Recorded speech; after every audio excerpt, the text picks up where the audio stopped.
Hello and welcome to the Be Your Own podcast. I'm your host, Samana Duran, and founder of Be Your Own, the global media hub of all things entrepreneurship and career navigation. As you know, this podcast is all about highlighting incredible women out there doing awesome things. Yes, you heard it right. We are back for another episode of the Be Your Own podcast, and today I'm joined by a fabulous guest, a natural medicine doctor, Dr. Nitasha Buldeo. As the creator behind Organic Apoteke, a vegan brand widely celebrated and featured in the likes of GQ magazine, I'm super looking forward to understanding more about how she's combining ancient wisdom and modern science to create a skincare brand like no other. Thank you so much for joining us today. How are you finding London right now? I'm South African, so when I moved up to London initially, it was fabulous for the first 2 years, and then you sort of realize, because in South Africa I was used to space, and then something doesn't feel right, and you don't quite put your finger onto it, exactly what it is until you come out into the country and you realize actually it's just space. I like people, but I like space more. That was one of the main reasons I moved out of London. It was just that lack of space, and I've always worked in London, so I've always sort of felt like I've had the best of both worlds. I get to go in and socialize. Unfortunately, in Bedfordshire, we don't have much activity, so you almost have to get into London or Cambridge, which is close enough. So it's but it is beautiful just being able to go out for a walk. I mean, that's been quite fortunate for me in the area that I live in and the local residents, and that we have loads of open space to go out walking. So maintaining social distance was no problem at all. And isn't it peaceful right now? One thing that I've noticed is bird song, and the powerful effect that it had on my mood. It was just going out, especially after a stressful day in clinic, and just listening to bird song. It's lovely. It's amazing because it just goes on and gives you those few moments to forget the stresses and strains of life. Yeah. So I know you've got an incredible journey to share with us. Like your backstory about building schools and moving from South Africa is very fascinating. How did that even start? The thing is, my family originates from India, Rajasthan, and the family moved to South Africa initially when Gandhi had gone to South Africa, and there was a call for businessmen to set up businesses in South Africa. And that's when my family actually went down to South Africa to set up a school and basically a children's home and an old age home, because those were two things that were missing within the Indian community. Because by this stage, what had happened was you'd had Asia, you'd had Indians go to South Africa on the initial, ships to work in the sugarcane fields, etc. And when these people retired, if there were any kids who were orphaned, there was no support system. So one of the things that my family was heavily involved in Rajasthan, in Ajmer, was education. So they went down to set up an organization called the Aryan Benevolent Home. And that was initially when my grandmother went to South Africa, and my grandfather's family was also involved in this, and they decided to get married, and that's really the start of it all. My grandmother setting up her practice, etc. So while I was born in South Africa and my parents were born in South Africa, the family roots are in Rajasthan. But your grandmother was known to have healing hands as a priestess, right? Yeah, so my grandmother grew up in she was, professionally, she was a Sanskrit scholar. She came from a Brahmin family, and so she was taught Sanskrit and all the Vedic mantras, etc., from childhood, and then progressed. So she had regular schooling, and the career or the academic path she followed was Sanskrit. So she was a Sanskrit scholar, and at that stage, Sanskrit scholars were your priests. But when she was a child, the local Veda, the Ayurvedic doctor, and at that stage there were no medical schools, etc. The Vedas were self-trained, and there was a system where somebody would have healing hands, and then they would apprentice with the doctor, and then eventually take over the village. And my grandmother, as a child, was recognized for having healing hands. So she'd studied under the local Ayurvedic practitioner in Ajmer. And studied. So even though she was mainly a Sanskrit scholar and performed all the recitation of mantras in education, so she worked in education, she always practiced Ayurvedic medicine because that was something she informally trained in. And was known for her healing hands. Even in South Africa, when she eventually married and moved to South Africa. While she was always an academic and taught Sanskrit and Hindi, she's famous for her medical practice. My background is in physiology, I started with human physiology, focusing on skin. Yeah. And one of the things that intrigued me was perception. So, and the thing about skin that was really interesting was, we all talk about the five senses, right? And sight, hearing, sound, taste, and touch. And, very often, and this is going back, I must say, to the early 90s, going back when people talked about touch, we think about our hands. But the entire skin, the entire body, skin and the entire body is perceptive to touch, and so much more. The skin is one of the most perceptive organs in the body. And it always surprised me as to how much we put onto our skin that we would not put into our eyes, mouth, nose. And yet the skin perceived more or took in more information than any of the other senses. Because you close your eyes and you can't see, you block out your ears and you can't hear, but there's no way you can block out the sensation of the skin. Well, I mean, there is, but basically the skin has chemical receptors, pressure receptors, responding to moisture in the environment. It's basically also protecting the entire body, internal organs. And yet there was so much that we were doing that was harmful to the skin. So that's the reason I decided to focus on skin physiology. And while I was completing a research project, it was suggested that I do a second project. And I decided to go back and look at my grandmother's remedies, because she was known for creating these skincare preparations that worked brilliantly. Now, where she practiced in rural South Africa, because of the temperature, the climate, tropical skin infections were a huge thing. And she would cook up these creams. And they worked because she was really, really famous for these creams. And as a child, I hadn't actually used any sort of body lotion or anything bought from the store. I used what my grandmother made at home. And, the assumption as a child is that everybody does that. So I remember when I was, about 12 or 13 and realizing that most of my friends were actually buying in moisturizers, that it suddenly occurred to me that, that's how most other people do it. And I think, and I started, so I was very, very aware of what my grandmother was doing and how she was using ingredients that was basically going into my food to prepare these skin products. The same products that I was using to just nourish my skin, as my friends were using with their lotions, etc., were also used by many people for tropical skin infections. And it seemed to have multiple effects.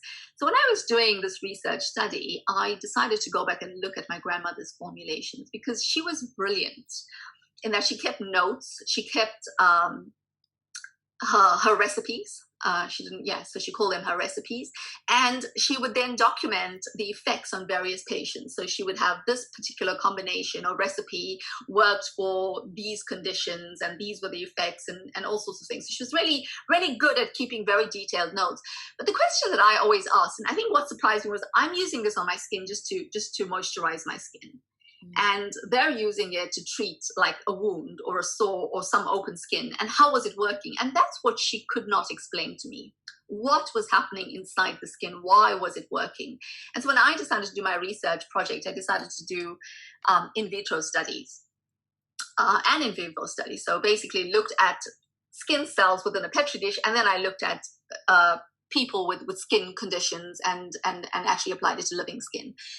And what surprised me was that she happened on a way of combining active ingredients that gave her product anti-inflammatory, antibacterial, as well as skin healing properties, in that it stimulated cellular growth. And on discovering this, I was quite taken aback because it was all completely natural ingredients. So then I started looking for flaws in my grandmother's preparation. And what I realized was the biggest flaw was that while she was creating these amazing active components that could do such amazing things to the skin, she was then infusing them into a base cream that was pretty standard at that time. It was your basic petrochemically microcrystalline wax-based cream. She didn't add a preservative, so it was paraben-free, but it had all the petrochemicals in them. And I realized, well, that is the flaw, because if, from what my studies show, that her ingredients were able to penetrate to the deeper layers of the skin, which must mean that all these other ingredients were able to penetrate to the deeper layers of the skin. And this is going back to sort of the late 90s. Nobody was talking about this. It wasn't a thing. Nobody was questioning petrochemicals or parabens, etc. There were small groups, talking about how we need to look at organic food, etc. But even the organic food industry wasn't big. And so I decided that if there was any contribution that I could make to my grandmother's remedies, it would be to create an emulsion, a base that was completely natural, but had the ability to penetrate to the deeper layers of the skin. And I set about trying to create an emulsion that would do that. And it took me a few years, but eventually I created this multiple microemulsion technology and showed that by infusing my grandmother's actives, we were able to get it to penetrate to the deeper layers of the skin. And the ingredients that I was using in this emulsion was completely natural. It was alcohol-free, because by that stage I'd realized that alcohol sensitizes the skin and can cause issues with dehydration, etc. So when a product contains alcohol, the active components don't work as effectively because it's dehydrating the cells. And so I've come up with this emulsion. I was creating these products, and that's when I moved to the UK.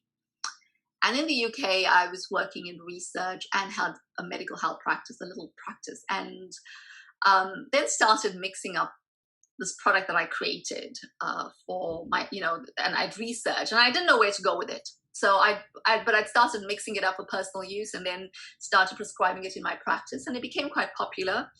And so, and then I spoke to within research, I spoke to one of my supervisors, and I said to him, well, this is what I'd created, this emulsion. And he said to me, well, you need to patent it.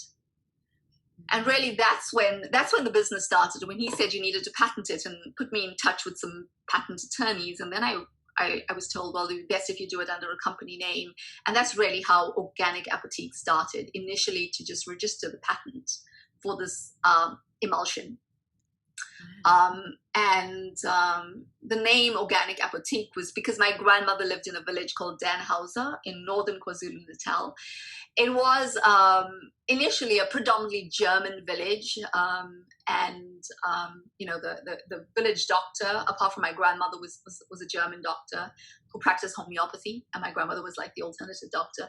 And the pharmacy is called how was it pronounced? In Afrikaans, pharmacy is apoteke. Oh. And so, so that's when I thought, well, actually, what I've done is basically taken this creation that my grandmother came up with and made it organic, hence the name Organic.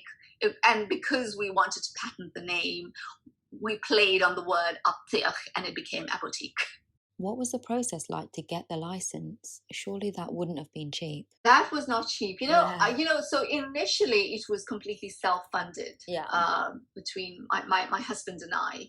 And I think the advantage we have is that we both had medical careers, and so it initially self-funded, and then started making. I was then mixing product in my kitchen and supplying a few of my clients in my healthcare practice, and but when and then I set up a little website because I could not manage the ordering and the running the practice.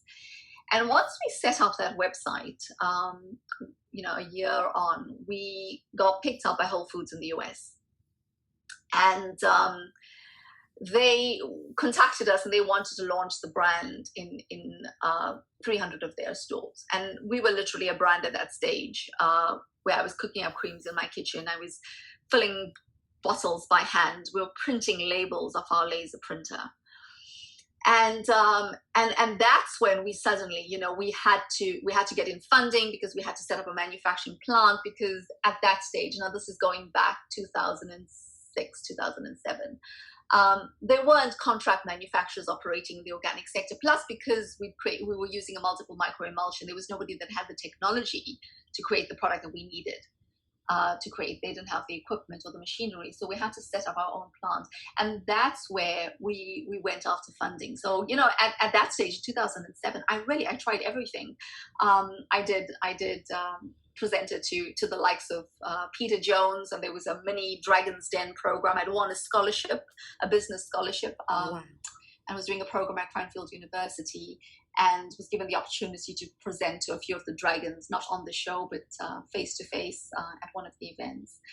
And we were lucky in that we were able to find an angel investor in the US. But it meant talking to everybody and anybody who was willing to listen to the concept, the idea, and eventually we found an angel investor in the US, and that's how we got the business started. See, the company started based on science research and innovation, and I think that forms the mainstay of the brand. Yeah. And because we're small, we're willing to invest and look into new technology, new ingredients, and we can act a lot faster than the larger brands. We've also taken huge risks, because the Organic Apoteke products are completely different from everything else in skincare. Our products don't contain emulsifiers. So in terms of texture, they're really, really different. So yeah, it takes a lot of explaining to customers, but then because we're so different, we have a USP. Sure. And would you look at getting bought out by big giants such as P&G or Unilever? So the main reason I started this, as I said, it was really about skin perception. Yeah. About using products that do not hamper how our skin works, because everything we take into our skin actually affects our entire body, mind, psyche, right? Mm-hmm. And so for me, the commitment to Organic Apoteke is ensuring that we create these products and we keep these products available for anybody who gets that and does not want to manipulate the skin to get a cosmetic effect, even though they are long-term negative principles. But because we're so, we're sort of one of my hesitations with selling out at this point would be, I don't want Organic Apoteke to become another mainstream brand that goes, that starts creating products like the products already in the market. So while it would be brilliant to bring in a large investor, or to eventually be bought out by a company that can take Organic Apoteke much further than I possibly personally could, I would need a company that's committed to our ideals. Yeah. In terms of offering an alternative for people who understand that the skin is an organ of perception first. Yeah. And whatever we do to our skin actually impacts our internal body state as well as our mental state. You've now structured in a care program into the business model. So what does this entail? Because I know you're keen on giving back to the community and reinvesting back. Yeah, so in terms of our raw materials, I mean, we are dependent on organic raw materials being available. So what we've started doing is various agricultural initiatives. And one of the things I'm passionate about is female entrepreneurship. Hence, I was excited to be on this program. So what we started doing is working with cooperatives that are run by women across Africa and southern India, where we encourage them to, or we give, we set up or we provide the resources where they could start growing a particular ingredient, and then we buy the raw materials and extract the components that we require. So for us, that's something where the company feeds directly into local communities. It enables very natural rural way of living, because it gives women an income so they can go on living in rural areas as opposed to having to move into cities to earn a living. And it's for me, it keeps the rural communities thriving. It keeps areas as natural as possible, and it provides us with very, very good quality raw materials. That's nice, actually. Yeah. So for me, it's almost like from cradle all the way bottom up, from the actual growing the materials to the end product. It gives us the ability to, number one, be in control of the quality of our raw materials, but also enable the business to support and sustain various communities. And it's not just, it's not charity. It's a way of women finding a way to earn a living that can go on, because as they become more successful at growing the natural ingredients, and if there's a surplus, we'd be more than willing to share that with other companies that require the same raw material. So they're starting to develop businesses of their own. How important do you think it is for businesses and companies to actually develop a give back initiative? Sure that we're feeding back to the environment, because eventually things collapse if there isn't it has to be, you have to be feeding in and feeding out. There has to be a two-way stream if you want to maintain quality of ingredients, because unfortunately what's happening with a lot of organic ingredients is they're becoming commodities.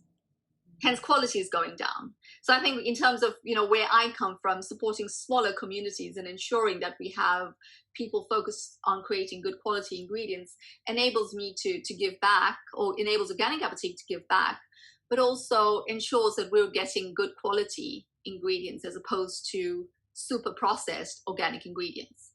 As much as I love hearing the success stories of female entrepreneurs and talking about what's going right, or what they did right, I also love understanding from their perspective an area that they find challenging or that they need to work on. So what would you say that current area for you is? Is it marketing? Is it social media? Like, what would you say is your weakest point right now that you need to develop?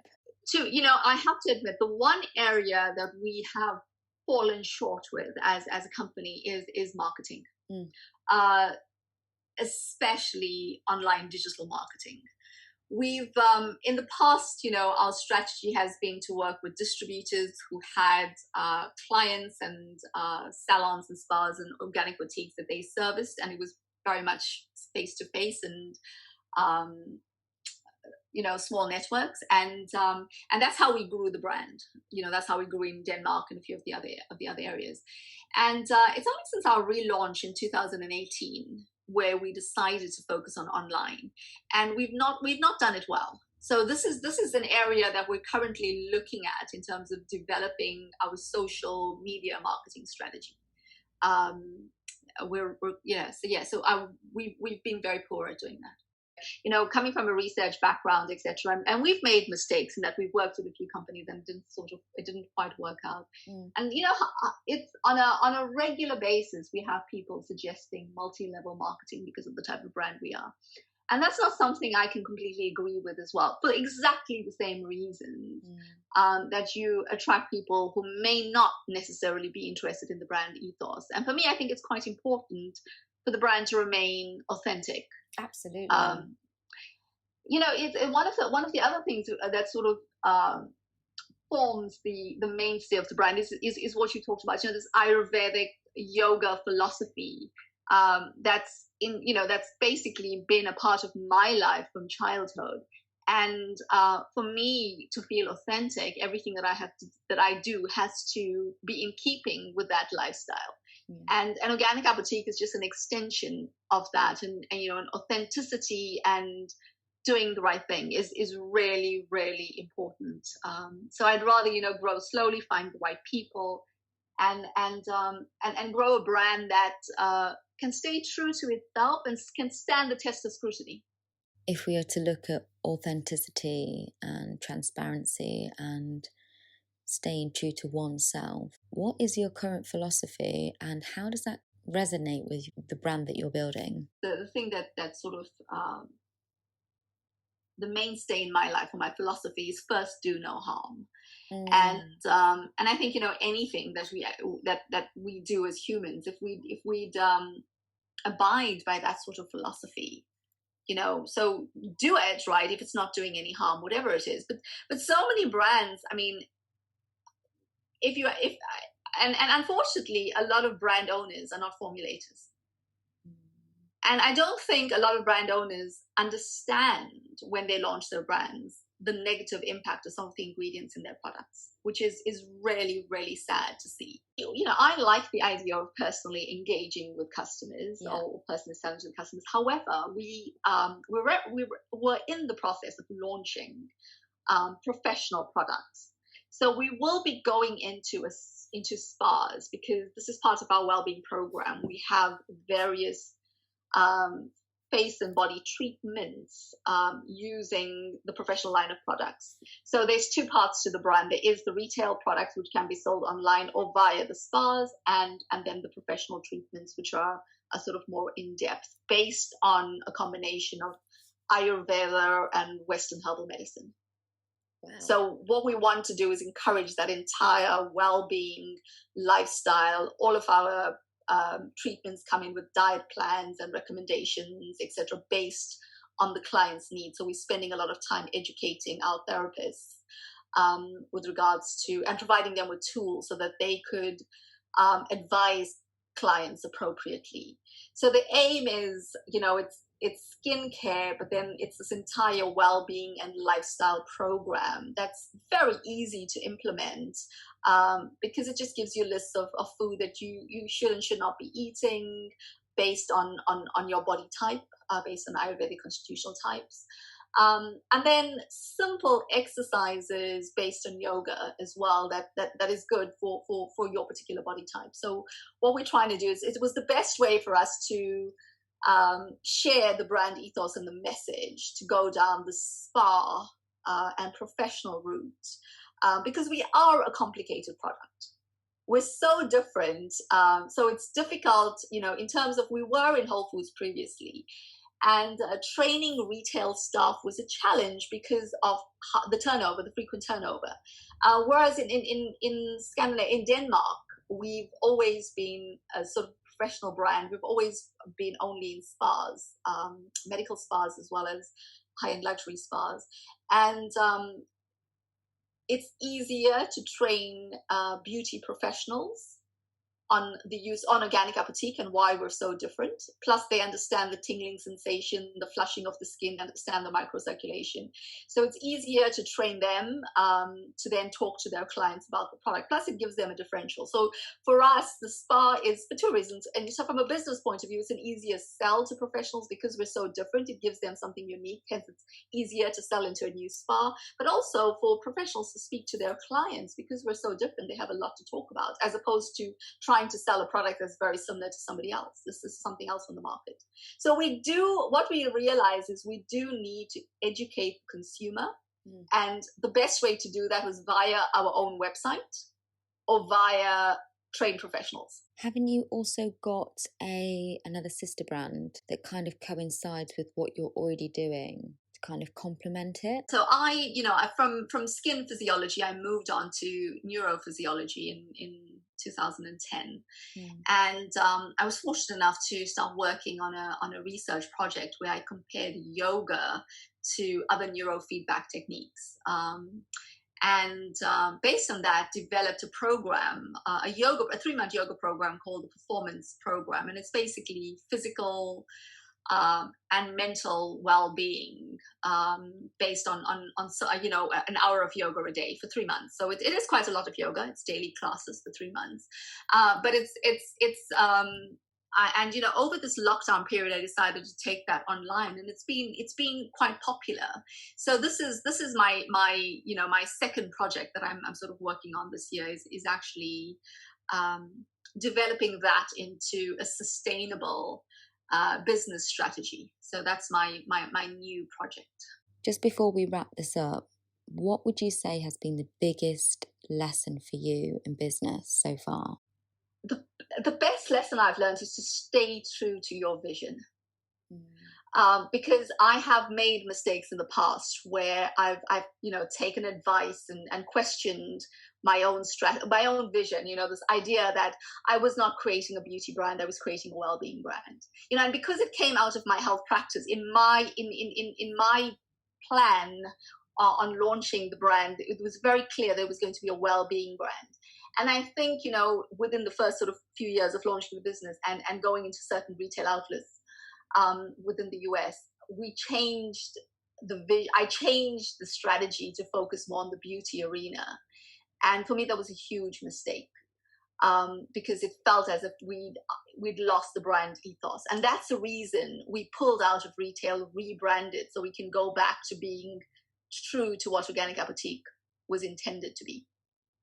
So I think it's, just holding on to your vision, the reason you started this, because that's what keeps you going when it's challenging. When you're an entrepreneur, you know that it's not always easy. And at those difficult moments, you need to have something to hold on to. And for me, I think it's going back to this. This is the reason I'm doing this. So whatever comes my way, I'm going to handle it, so that eventually this idea of complete mind-body well-being that includes skincare and food can actually become a realization, or I can share it with as many people as possible. Dr. Nitasha, it's been an honor to have you join us today. Great. Thank you. Bye-bye. Thank you so much for listening. Please let us know what you think of the show.